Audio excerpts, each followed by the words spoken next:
No one ever sees the angel, but he is heard by those who are meant to hear him. He often comes when they least expect him, when they are sad or disheartened. Then their ears suddenly perceive celestial harmonies, a divine voice, which they remember all their lives. Persons who are visited by the angel quiver with a thrill, unknown to the rest of mankind.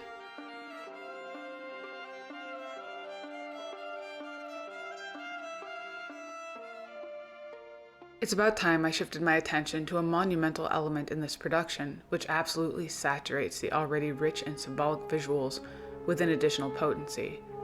Adding yet another handhold onto our world, the self-aware production weaves a spell over the audience and serenades us with melodies we carry into the rest of our lives.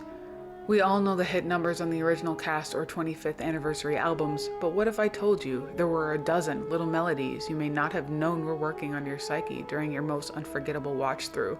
What was whispering in your ear while you realized the words spoken were not everything being said? How often has the angel of music hovered over the pen of Andrew Lloyd Webber? Let's work our way through chronologically and see what we can find.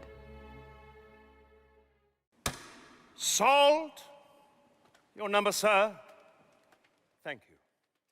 The auction has got to be my personal favorite scene in the entire show, and I'm thrilled for a chance to finally spend a little time appreciating it with you. It's also the most nonsensical, strange, and perplexing of every other scene in the production. While we're all just waiting in anticipation for that crashing overture, and ready to see the story of the Phantom play out in front of us, there's some serious subliminal bedrock being set up here, and we need to pause and really peel back the layers to figure out how important this short scene really is.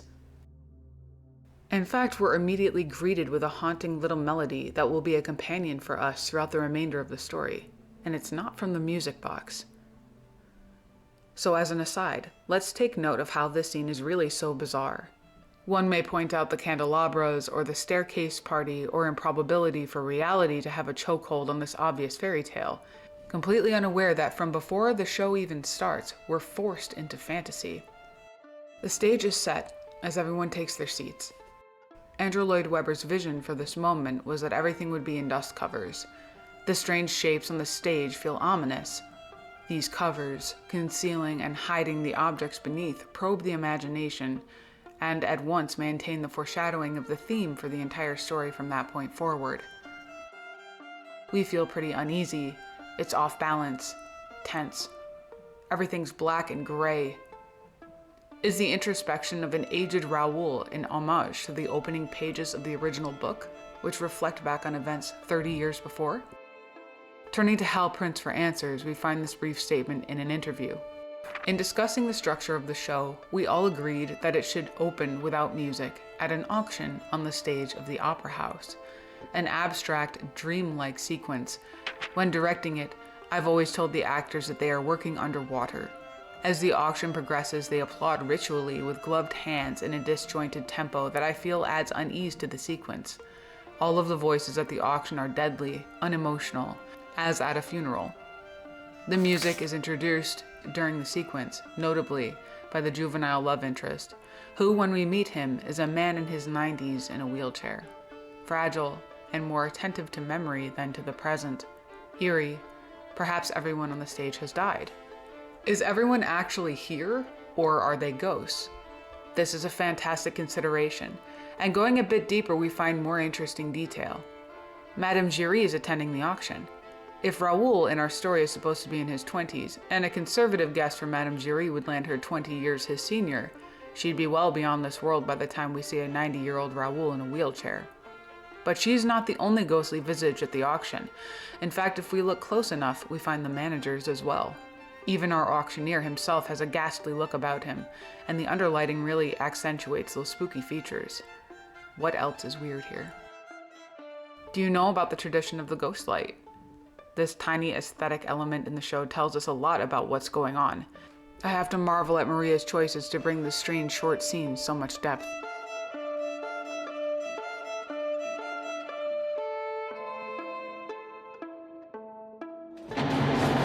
Good night, Miss Kane.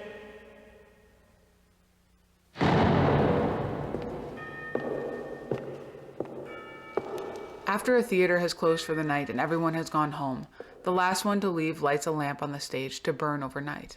The following morning, when everyone returns, the light is turned off and set aside. Superstition has it that every theater has a resident ghost, which must be appeased. The Palace Theatre in London has a tradition of keeping a few balcony seats bolted open to provide seating for the ghosts after hours. It's thought that the ghost light provides illumination for the ghosts to perform on the stage in an unoccupied theater. Keeping the theater ghosts happy in an industry fraught with accidents and uncertainties has always been par for the course. In a practical sense, before electricity, ghost lights were gas flames and served as pressure release valves for a theater's gas system. But even today, electrical bulbs are used in theaters as ghost lights. Not only is it a tradition, but it also keeps anyone safe who might arrive after hours. The cage around this particular light is of course for safety purposes, if it ever falls over in an empty theater during the night. The interesting thing about the presence of this ghost light is that it tells us the auction is happening on a literal stage in their world, just like Hal said, and that the ghost light is on is a curious detail. If this is our second watch through, we are among the audience members with a knowing smirk on our lips, as Raoul remembers the event along with us, and that haunting tune Hal Prince mentioned punctuates so many moments during the story, and they all return to us as soon as we hear it. A collector's piece, indeed. I remember. Why so silent? Your hand at the level of your eyes. What theme do all of these moments have in common, and what thread ties them all together? Away the ghost of so many years ago, with a little illumination, gentlemen!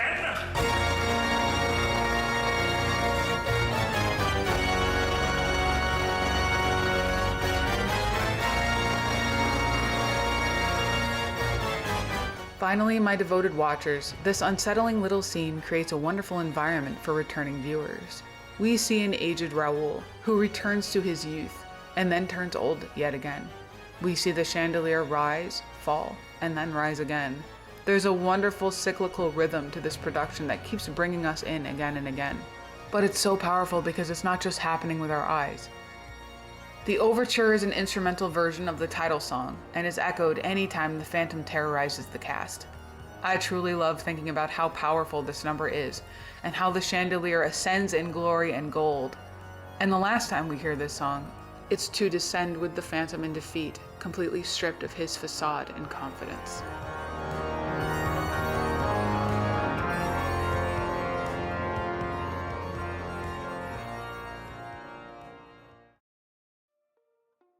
Neither Hannibal's nor Il Muto's tunes reappear, but that doesn't stop an unrecognized member of the original creators from pulling his own weight and adding to the depth of our story. Charles Hart is the lyricist. Many of us have noticed that the lyrics for the show have changed slightly over the years, as Charles is rarely content with his finished works and always takes an opportunity to improve. I won't go through all of the lyrical changes, but as they come up, I'll mention them because some of them change the general vibe of a song. So while Hannibal's melody is not found elsewhere, I think some of the lyrical foreshadowing, symmetry and choreography, and some of the thematic elements here all reflect each other later in the story as well, so keep an eye out for that. We begin with a hell of a statement right off the bat. An opera virtuoso holding the severed head of an enemy, triumphant and victorious. The scene is such a juxtaposition from the tone that was set before, this usually gets a few laughs from the audience. Upon our first viewing, of course, we can assume she is our leading lady. She must be Christine, adored for her voice, and afforded such a grand reveal. Soon after, more spoils of war are celebrated, and finally the slave girls are sheepishly guided onto the stage with the cracking of a whip, and pantomime chains around the wrists. The managers interrupt halfway through, and we are introduced to Carlotta, and our eyes then start to search for our protagonist on the stage. Which one could she be? She doesn't get a grand entrance. In fact, it's barely an entrance at all. We are introduced to her when she's scolded for being distracted. The crack of the fake whip is echoed in Madame Giry's all-too-real cane, and Christine is called out from among the ensemble of girls who can likely feel the reality of the costumes they wear. Christine is looking up, at something above and out of sight. And when the backdrop falls on the virtuoso, we know that Christine has some intimate knowledge of what might be happening behind the scenes. Immediately, the melody returns to us as the stagehand Joseph Bouquet is called forward for an explanation.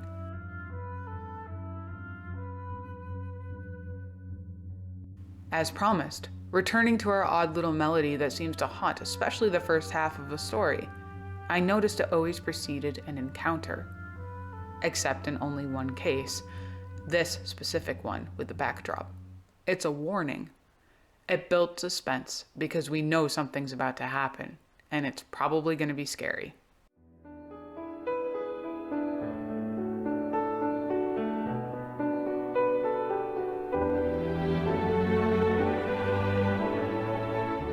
Think of Me is another one which doesn't follow us elsewhere, but this scene visually has always really charmed me. The clever costume design affords us an instantaneous transformation from unrecognized slave girl into a queen. This is symbolic, of course, in multiple directions. I've mentioned it in other videos that the mythological nod here is the story of Pygmalion and Galatea. Here, Christine is part of the ensemble of ballerinas with no personal glory of her own, as if one of the many pretty faces among the spoils of war, and has been elevated into the status of the prima donna for the Palais Garnier, literally overnight. Beneath the majestic gown of Hannibal's queen is the dress of a slave.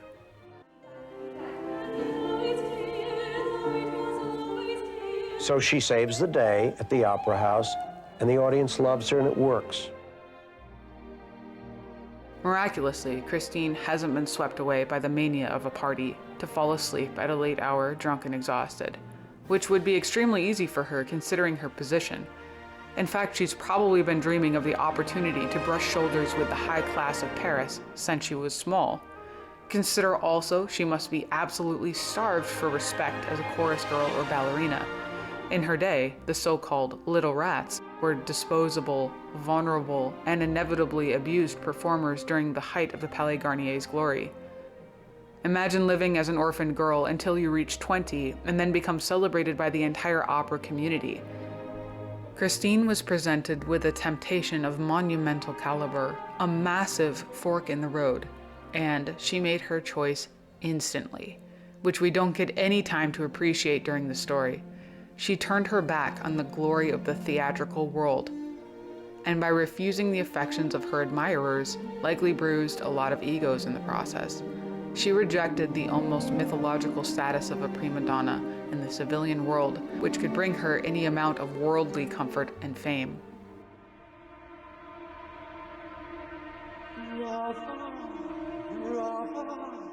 Ravi!